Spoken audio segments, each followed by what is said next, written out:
Jueves 25 de mayo. Último jueves, hermanos, ya de este mes de mayo, y es un privilegio el poder compartir el mensaje de la bendita palabra de Dios. El evangelio para hoy está tomado de San Juan, capítulo 17, versículos del 20 al 26. Doy lectura a la palabra de Dios en el nombre del Padre, del Hijo y del Espíritu Santo. Amén. En aquel tiempo Jesús levantó los ojos al cielo y dijo: Padre, no solo te pido por mis discípulos, sino también por los que van a creer en mí por la palabra de ellos, para que todos sean uno, como tú, Padre, en mí y yo en ti somos uno, a fin de que sean uno en nosotros y el mundo crea que tú me has enviado. Yo les he dado la gloria que tú me diste, para que sean uno como nosotros somos uno, yo en ellos y tú en mí, para que su unidad sea perfecta, y así el mundo conozca que tú me has enviado y que los amas como me amas a mí. Padre, quiero que donde yo esté, estén también conmigo los que me has dado, para que contemplen mi gloria, la que me diste, porque me has amado desde antes de la creación del mundo. Padre justo, el mundo no te ha conocido, pero yo sí te conozco, y estos han conocido que tú me enviaste. Yo les he dado a conocer tu nombre, y se lo seguiré dando a conocer, para que el amor con que me amas esté en ellos, y yo también en ellos. Hermanos, esta es palabra del Señor.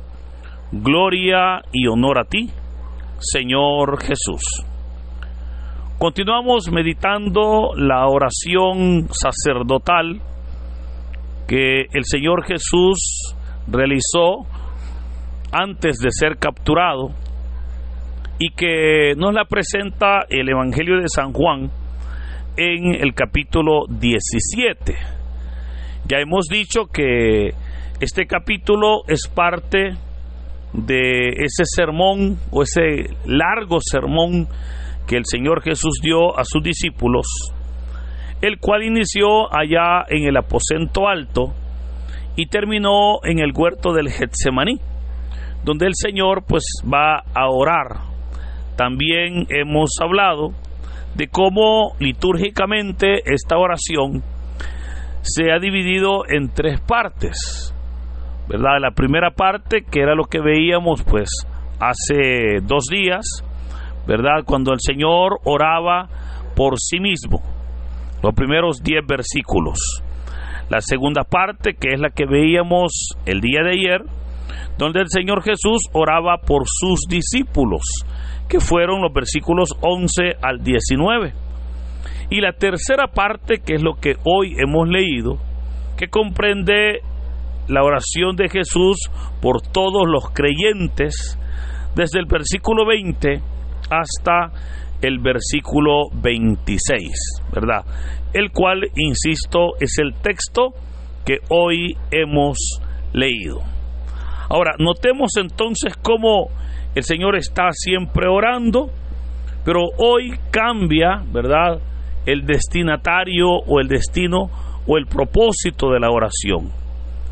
Porque ahora viene el Señor y le dice: Padre, no solo te pido por mis discípulos, por quienes ya oró, ¿verdad?, que ya lo veíamos pues el día de ayer, sino también le dice por los que van a creer en mí por la palabra de ellos. Notemos, hermanos, cómo el Señor está dando por sentado 3 cosas muy importantes. Número 1, el Señor está dejando muy claro que los apóstoles llevarían la palabra, ¿verdad? Esto lo dice el Señor porque claramente Él les ha entregado esa misión, pero también se va a realizar acciones más profundas con referente al tema del envío, cuando después de la resurrección del Señor, ¿verdad?, antes de la ascensión, Jesús pueda dar lo que se conoce como la gran comisión, ¿verdad? Cuando el Señor les va a decir: vayan pues a todas las naciones, bautizándolas en el nombre del Padre, del Hijo y del Espíritu Santo. Vemos cómo será ahí donde el Señor va a enviarlos, pero eso aún no ha sucedido. Entonces, sin embargo, el Señor pues ya tenía muy claro, ¿verdad?, que ellos iban a continuar la obra que Jesús ya había iniciado.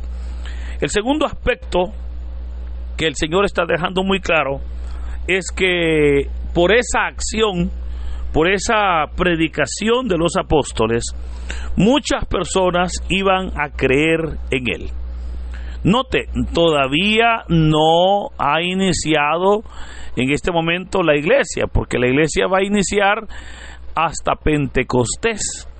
Pero aquí, hermanos, Jesús está antes de ser capturado, ¿verdad? Obviamente pues va a ser capturado, va a morir, va a resucitar, y 50 días después es que el Espíritu de Dios desciende sobre los discípulos y sobre los apóstoles, con quienes da inicio la iglesia.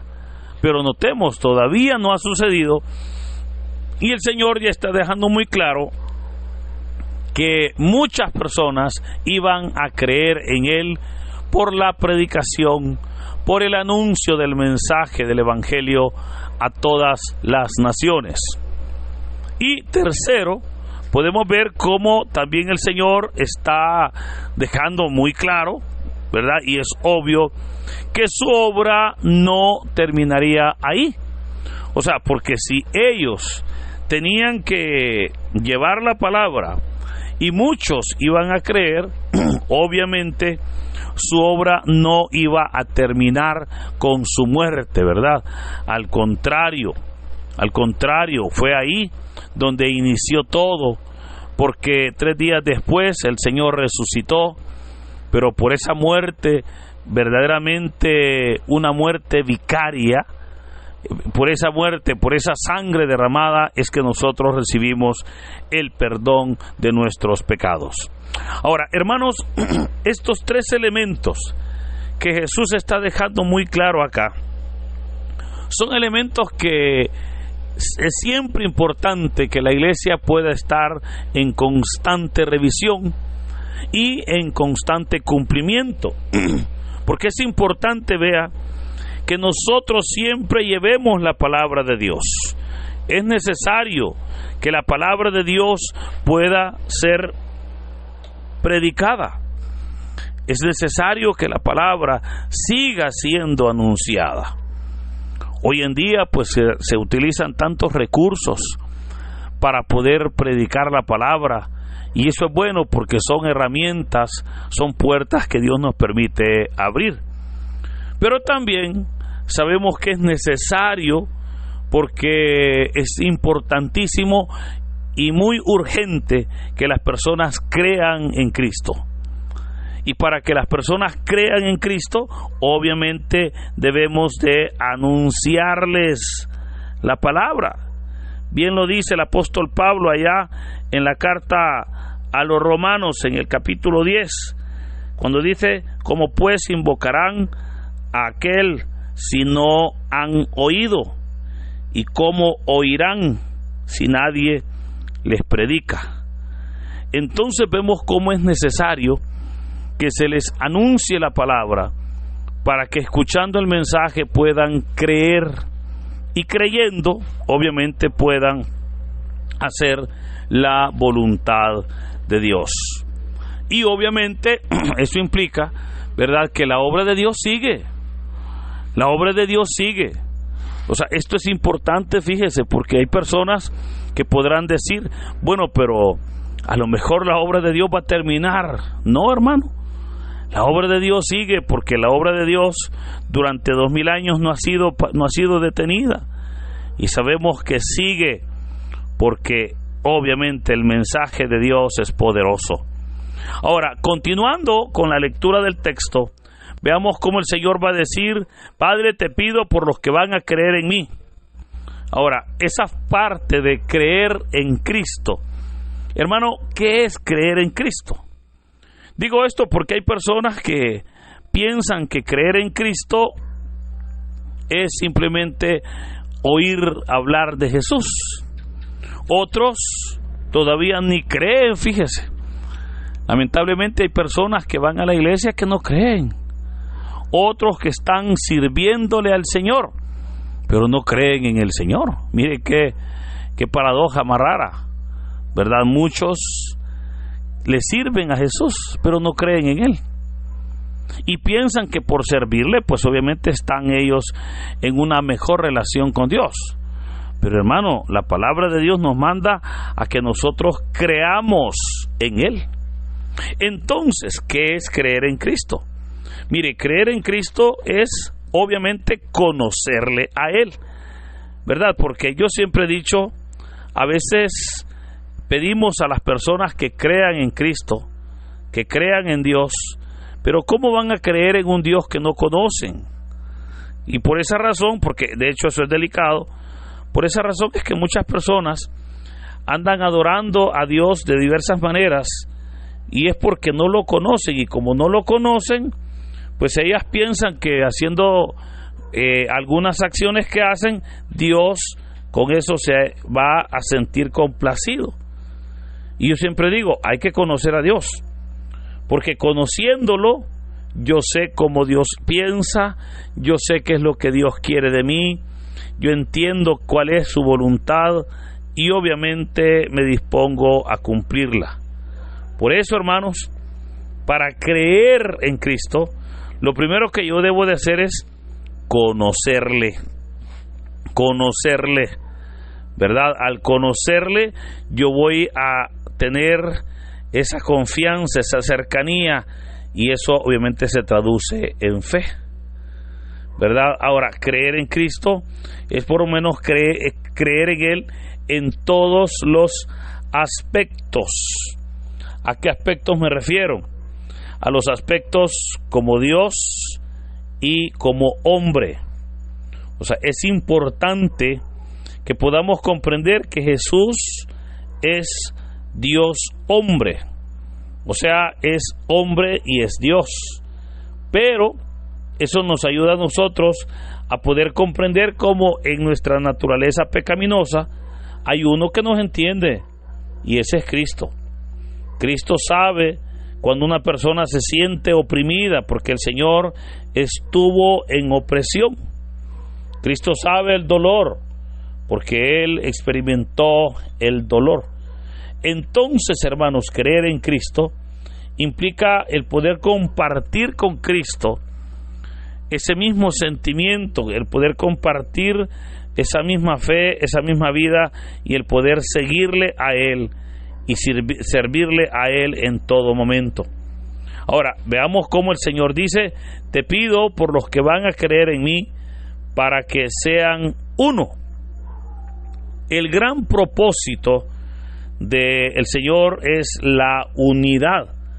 Pero vea, esa unidad, para poder verdaderamente nosotros entenderla, debemos de darnos cuenta que esa unidad que la palabra de Dios nos presenta, verdaderamente debe de darse siempre, aún en medio de las divisiones o en medio de las diversidades. Lo hemos dicho en estos días anteriores. Dios quiere que tengamos verdaderamente unidad y no uniformidad. O sea, en medio de todas las divisiones que nos rodean, que podamos nosotros ser uno. Y el Señor explica cómo es ser uno. Y Él dice: como yo en ti y tú en mí. O sea, veamos cómo el Señor está explicando que el ser uno es verdaderamente haya una unidad plena para poder enfrentar las dificultades unidos.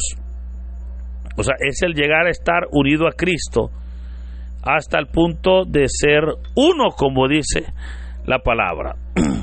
Ahora, y finalmente, el Señor Jesús dice: Señor, te pido que donde yo esté, estén ellos contemplando mi gloria.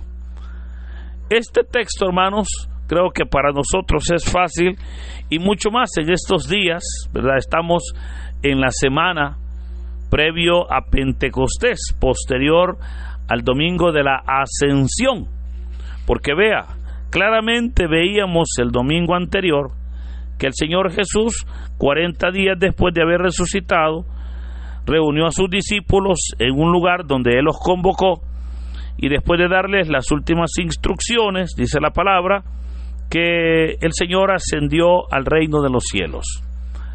Y el apóstol Pablo, en la carta a los romanos, nos va a decir que el Señor Jesús fue recibido por los ángeles y que se sentó a la diestra del Padre. Pero esto es hermoso, porque si Jesús está sentado a la derecha del Padre, es hermoso porque el Señor dijo: Padre, te pido que donde yo esté, estén también ellos, o sea, refiriéndose a los apóstoles y a los discípulos, para que ellos contemplen mi gloria. O sea, notemos, hermanos, cómo el Señor está diciendo: donde yo esté, y sabemos que Él está en el cielo. Entonces, si sabemos que Él está en el cielo, claramente podemos nosotros decir que si allá está el Señor, pero Él le pide al Padre que donde Él está, podamos nosotros, sus seguidores, sus siervos, su pueblo, también podamos compartir, podamos morar en ese lugar. Ahora, esto es interesantísimo, porque veamos cómo el Señor Jesús entonces nos está ofreciendo ese lugar especial donde Él obviamente está, pero también para que todos podamos nosotros gozarnos en esa presencia.